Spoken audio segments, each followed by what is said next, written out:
Mr. Blois, you can call your next witness. I call Alexis Gonzalez as a witness. All right, please raise your right hand. Ah, perfect. There we go. Yes. Do you solemnly swear the testimony you're about to give will be the truth, the whole truth, and nothing but the truth? Yes. Thank you. Please state and spell your name for the record. Alexis Gonzalez. You said spell, right? Yes, please. Oh. Alexis Gonzalez. Thank you. And where are you testifying from today? I'm testifying from my home in Bonnie Lake. Thank you. Do you have any documents in front of you, either on a desk or on your computer screen? No. Perfect. All right, thank you. Mr. Bliss. Alrighty, Alexis, I'm going to be asking you a series of questions, and this is the first one. Are you a DSHS certified interpreter here in Washington State? Yes, I am. And for how long have you covered LNI appointments? Since the year 2017. Next question. Did you used to have enough appointments to support yourself and your family before the implementation of the online interpreting work scheduling system? Yes, I had enough appointments. Next question. How often were you getting paid by LNI? I was getting paid every 2 weeks. Were your payments delayed significantly on a frequent basis? No.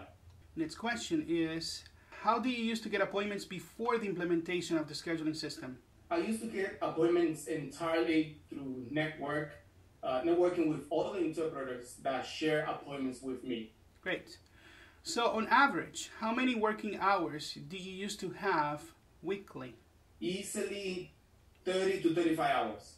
Are you signed up with Interpreting Works in order to receive appointments from the scheduling system? Yes. Yes, I am. In the beginning of this implementation, what was the average amount of working hours that you were able to secure? In the beginning, I was able to secure 12 to 15 hours a week. And it hasn't changed until this day. Did you get paid on time for the appointments that you completed since the beginning? No, I did not. How long did you have unpaid invoices from Interpreting Works? I had unpaid invoices going back 3 months. 3 months. Okay. I have one last question for you, and this is, what other issues have you experienced with Interpreting Works that you didn't have to deal with before the implementation of the online scheduling system? Okay. First of all, getting appointments offers very far from my locations. Locations like Olympia, Bremerton, Yakima, Leavenworth, Wenatchee.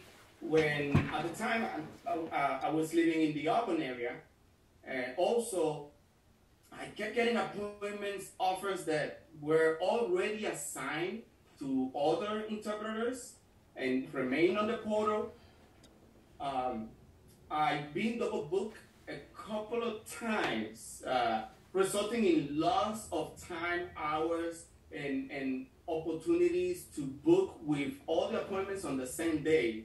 And there were times that even 3 interpreters show up for the same appointment. And also I would say the interpreting work system offers appointments through an algorithm that sends jobs to interpreters based on the geographical location. But I'm not getting all the appointments that are available on my portal based on my location. And this is something that I didn't have to deal with the new implementations. And now there's no way to confirm appointments with patients that were not gonna even show up. Even providers couldn't do that. They cannot do that because of the language barrier. Okay, those are my questions. No more questions. Thank you, Alex. All right, Mr. Younglove. Good afternoon, Mr. Gonzalez. When did you first learn that LNI was considering implementing a new online scheduling system? That's a little difficult question because although it's being announced, the dates have been moved back.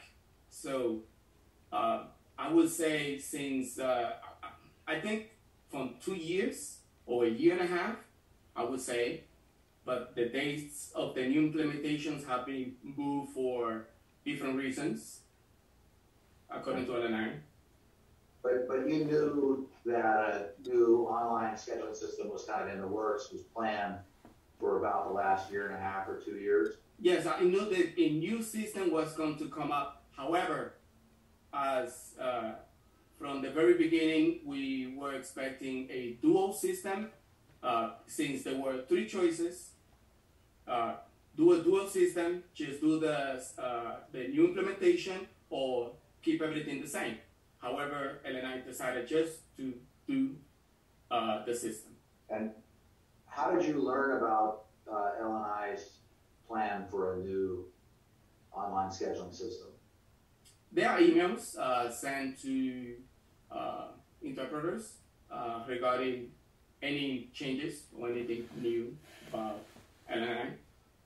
And did you first start getting those emails a year and a half or 2 years ago? I cannot say with certainty, but I did get some emails. Well, did you Certainty about the time. Okay, about that time frame? Yeah. Did you participate in or view any of the LNI webinars on the new system? No, I did not. Did you consult the LNI website that had some postings on the new online system? Yes, I did. And do you remember when you started to do that? About the time frame, I cannot say with certainty. Would it have been in that same type of time frame a year and a half to 2 years ago? Because of the delays, which makes it harder to point out when. Okay, but I'm interested in about how long ago you may have viewed the LNI website postings. Would that have been over a year ago? It could have been over a year ago. Did you attend or participate in any of the meetings that LNI held on the new scheduling system? I did attend one meeting that I remember. What, if anything, do you remember about that meeting? It's regarding the new system, but I believe just announcing the new company that was taking over this new implementation. Do you remember about when that meeting was? I'm sorry? Do you remember about when that meeting was? How long? No. That's all the questions I have. Thank you, Mr. Gonzalez. You're welcome. Ms. Wolf? No questions, thank you. Mr. Blois? No more questions. Thank you, Alex. All right, if there's nothing further, you're excused.